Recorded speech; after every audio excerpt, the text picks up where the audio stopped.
Hey guys, আজকে বিকেলে আমি প্রিয়াঙ্কা আর আমার দিদি গেছিলাম হচ্ছে রাসবেরিতে চশমা দোকানে। এখানে রাসবেরিতে চলে এসেছি আমরা। এখান থেকে রাস্তা পার হয়ে একটু হেঁটে যেতে হবে। তো আমরা এখন হাঁটছি। তো চলে এসেছি চশমা দোকানে। এখানে যেহেতু ওর চশমা ভেঙে গেছে সেই বিষয়ে কথা বলছে, আর আমি আমার পাওয়ার চেক করছিলাম। তো আমার পাওয়ার বেড়েছে, আবার আমাকে নতুন চশমা বানাতে হবে। আমাদের কাজ বাজ শেষ চশমা দোকানের, এবার আমরা বাড়ি চলে যাব। তো আমরা রাজবাড়ি থেকে অটো নিয়ে নিয়েছি, ডিরেক্ট বাড়ি চলে যাব এখান থেকে। বাড়িতে এসে দেখলাম বাড়িতে তুতু এসছে।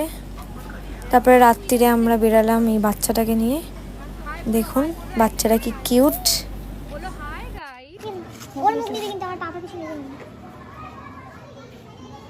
अच्छा है बाबू, इधर इधर बोलो। अच्छा है, कितना अच्छा।